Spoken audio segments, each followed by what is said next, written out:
நிலத்தை மாற்றுவோம். விட்டு போன நிலத்தை மாற்றுவது எப்படிங்கிறது நிறைய உழவர்களுக்கு தெரியாது.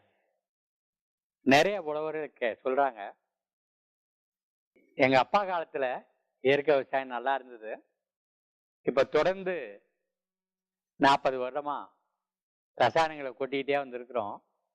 இப்ப ரசாயனத்தை கொட்டினா தானே வளருது, இப்ப இயற்கைக்கு மாறினா நட்டம் வருமே அப்படியெல்லாம் முறையிடுகிறார்கள். அவரு இது பேரு பல பயிர் சாகுபடி முறைன்னு பேர். வட இந்தியாவில் ஒரு கணக்கு வாத்தியார் இருந்தாரு, அவர் பேரு ஸ்ரீபாத தபோல்கர். ஸ்ரீபாத தபோல்கர் தான் பல பயிர் சாகுபடி முறைய சொன்னார். வழக்கமாவே ஒரு நிலத்துல ஏதாவது பயிர் பண்ணி அறுத்துட்டோம்னா அதுக்கப்புறம் கோடை காலத்துல விதவிதமான செடிகள்லாம் தானே முளைச்சு வளருது. நம்ம விதையெல்லாம் போடுறது இல்லை. அந்த முளைச்சு வளர்றத மறுபடியும் மடக்கி உழுதோம்னா மறுபடியும் நிலம் வளமாயிடுது. இதை தமிழக விவசாயிகள் அழகா கண்டுபிடிச்சு வச்சிருந்தாங்க. ஒரே ஒரு தடவை கொழிஞ்சி விதைய விதைச்சிட்டோம் அப்படின்னா அது முளைச்சு கோடை காலத்துல வளர்ந்து நிக்குது, பூமியை மூடி நிக்குது, பூமிக்கு வேரடியில நைட்ரேன் சேர்த்து நிக்குது. மறுபடியும் ஆத்துல தண்ணி வந்ததையும் அதை மடக்கி உழுதுட்டாங்கன்னா பூமி மேலும் வளமாகுது, பழையபடியே பூமி விளையுது. அதனால இந்த கொழிஞ்சி செடியை அவங்க நல்லபடியா வளர்த்துக்கிட்டு இருந்தாங்க.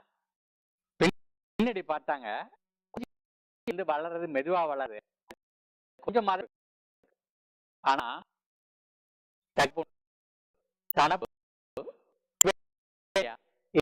இது மாதிரி செடி வச்சோம்னா வளருது, பழம் நிறைய இலை கொடுக்குது, பூமியில நிறைய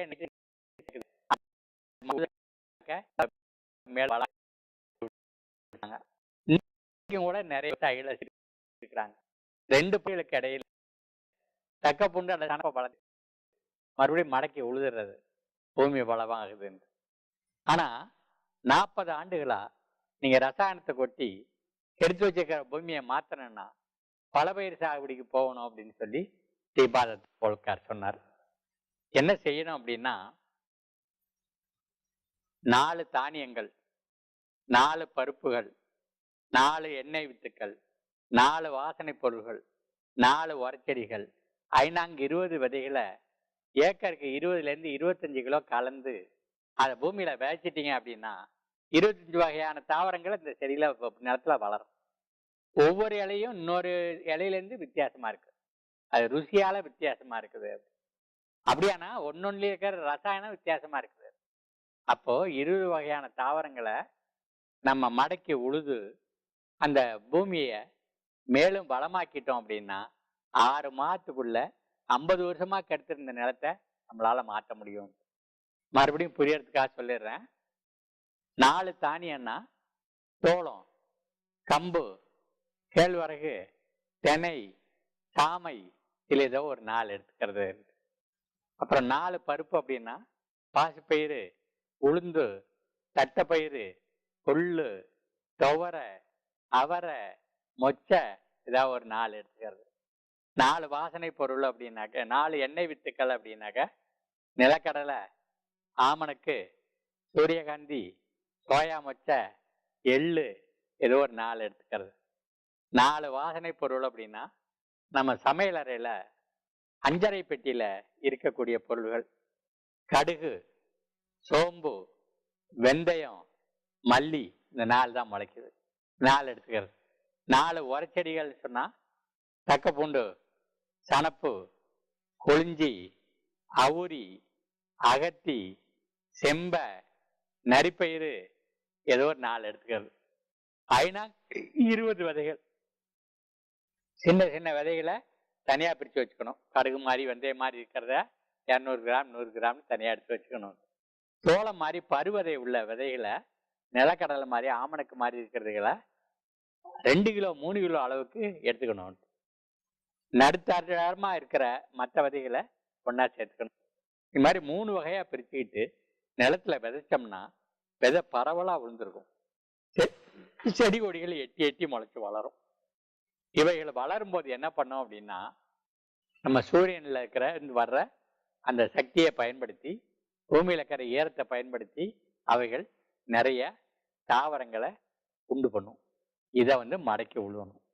இதை எப்படி செய்யறங்கிறதுக்கு அதுக்கு ஒரு உத்தி ஒண்ணு இருக்குது. முதல்ல விதைக்கிறது நிலம் கெட்டுப்போன நிலமா இருக்கும். உழுதுட்டு பாத்தி பிடிச்சி விதைக்கணும். அதை 20 நாள் வரும்போது மடக்கி உழுதணும். இப்ப நிலம் கொஞ்சம் முன்னேறி இருக்கும். இப்ப என்ன செய்யணும்?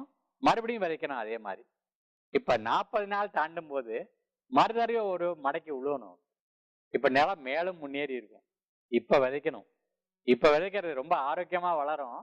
3 மாசம் வளர விட்டுட்டு பயிரோடைய முழு வளர்ச்சியும் வந்த பிறகு அதை அப்படியே மடக்கி உழுவணும். மடக்கி உழுதிங்கன்னா 50 வருடம் கெடுத்திருந்த பூமியை 6 மாசத்துல மாத்துறோம். அதுக்கப்புறம் எந்த பயிர் பண்ணீங்கன்னாலும் வளருது. இது தெரிஞ்ச பிறகு நம்முடைய உழவர்கள், குறிப்பா சத்தியமங்கலம் பகுதியில் இருக்கிற உழவர்கள் என்ன செஞ்சாங்கன்னா, இப்ப அவங்க கரும்பு பயிர் பண்ற நிலங்கள்ல இது மாதிரி இப்ப செய்ய ஆரம்பிச்சாங்க. ஆனா அவன் 6 மாசம் காத்திருக்க முடியாது. அதுல பயிர் இல்லாத காலத்துல மட்டும் இந்த பல பயிர் சாகுபடியை பண்ணி பயிரை நம்ம எப்ப விதைக்கிறோமோ அப்ப மடக்கி உழுதுறது. அப்ப மறுபடியும் கரும்பை விதைக்கிறாங்க, மஞ்சளை விதைக்கிறாங்க, மறுபடியும் இந்த பல பயிர் தானியங்களை ஏக்கருக்கு 20 கிலோ விதைச்சிடுறது. அது முளைச்சு வளர்ந்துக்கிட்டே இருக்கும். எப்ப நம்ம கரும்போடவோ மஞ்சளோடவோ போட்டி போடுதோ அப்ப அவைகளை அறுத்து அந்த நிலத்துல மூடாக்கு போட்டுறது. இதை திரும்ப திரும்ப செஞ்சுக்கிட்டு இருக்கிறாங்க. பூமி ஆண்டுக்காண்டு வளமாகிட்டே இருக்குது. மேலும் மேலும் விளைச்சல் உயர்ந்துகிட்டே இருக்குது. இதை எல்லாரும் செய்ய முடியும்.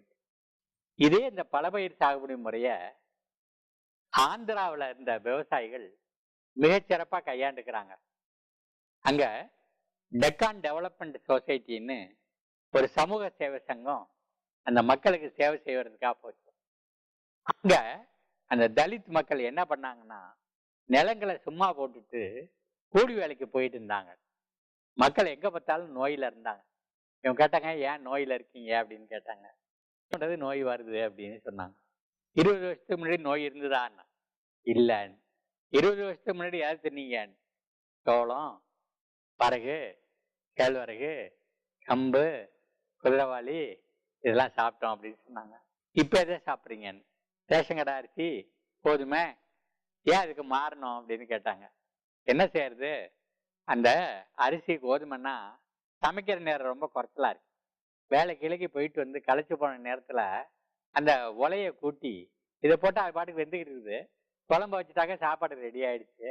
சுலபமா இருக்குங்கிறதுனால இதுக்குள்ள மாறிட்டோம் அப்படின்னு.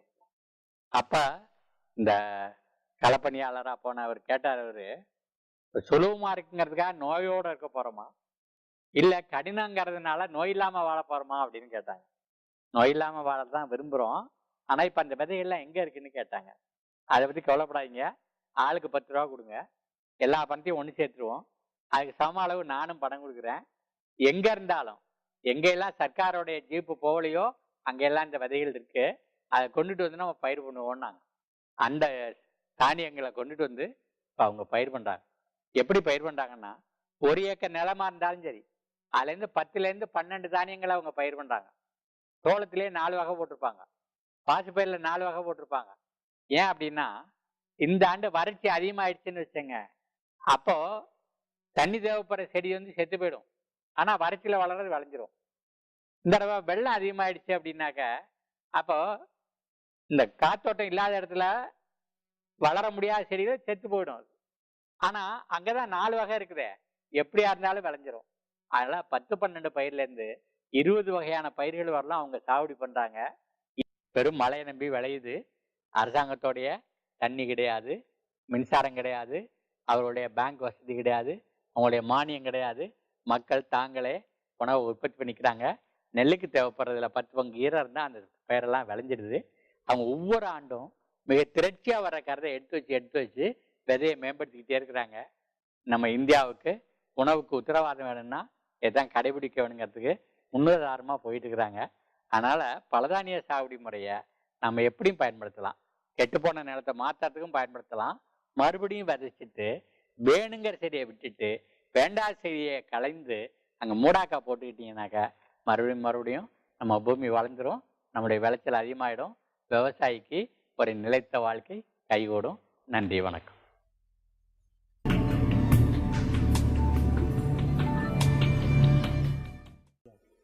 ஒவ்வொருத்தர் தோட்டத்தில் பார்த்தீங்கன்னு வச்சுக்கோங்க, மான்னா மாவா அப்படியே எடுத்திங்கன்னா லைனாக இருக்குது, கொய்யானா கொய்யாவாக இருக்குது. அந்த மாதிரி எங்கள்கிட்ட இல்லாமல் பல பயிரும் சாகுபடி பண்ணுறது தான் வனத்தோடைய ஒரு கொள்கையே.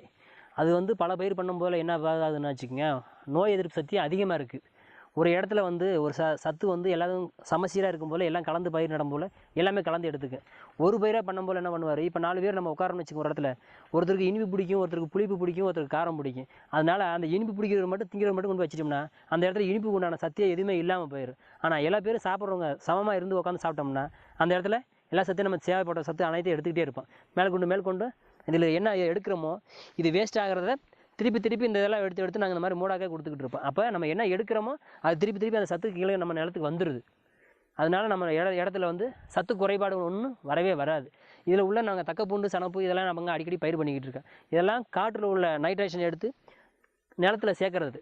இந்த மாதிரி பயிர் பண்ணிக்கிட்டு இருக்கோம். ஒரு பயிர் வந்து இன்னொரு பயிர்னால எடுக்க முடியாத பயிருக்கு இந்த நாங்கள் தக்கப்பூண்டு, சனப்பு நிறையா பண்ணியிருக்கனால அது வந்து எடுத்து கொடுக்கும்.